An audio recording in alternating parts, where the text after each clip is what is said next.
Mr. President, I want to thank Chairman Alexander for his tremendous work on this. I'm very grateful for his leadership in starting a bipartisan discussion under regular order in the Health Committee and his determination to seeing it to this point and beyond. I do remember very clearly back in July when it was clear that the so-called skinny appeal didn't have the votes to pass.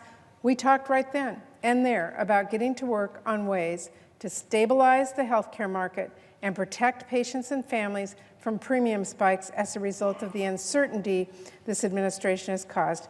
We were able to engage nearly half the Senate in our hearings and conversations on the Health Committee, and we found that there was a lot more that we agreed on than we disagreed on when it came to strengthening healthcare and controlling costs in the near term.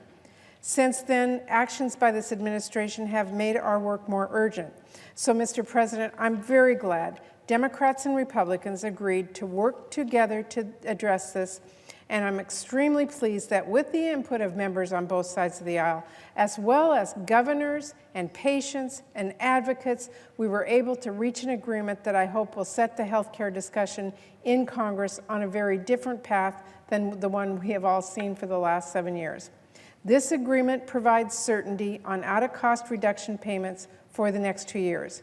It will address attempts by this administration to keep people from getting enrolled in the care they need, and it takes a number of very strong bipartisan steps to offer states more flexibility to innovate in the way the Affordable Care Act intended without undermining the essential health benefits like maternity care or mental health coverage or burdening people with pre-existing conditions. This is an agreement I am proud to support, not only because of the important steps to strengthen our healthcare system, but because of the message it sends about the best way to get things done in this Congress. The way to deliver a result, as Chairman Alexander often says, for patients as families is to work under regular order. Find common ground rather than retreating to partisan corners. Hear from our experts and our families and our members on both sides of the aisle rather than reciting talking points to each other. And we know that's true because just a month ago, the idea of an agreement between Republicans and Democrats on health care seemed impossible at best, if not improbable. Thanks to the strong bipartisan work of Chairman Alexander and many of our members, we've been able to bridge the divide. I strongly believe that patients and families in every state across our country will be stronger if we can get this agreement signed into law. And I urge my colleagues to not only support it, but continue working together because there is no question we have work to do here.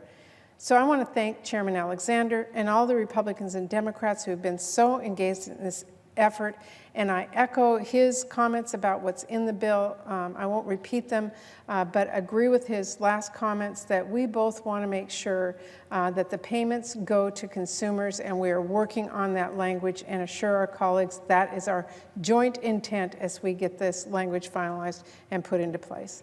So again, Mr. President, thank you for this short amount of time during a busy day on the floor, and I again want to thank Chairman Alexander and committed to working with him to get this done in the right way for the people in this country.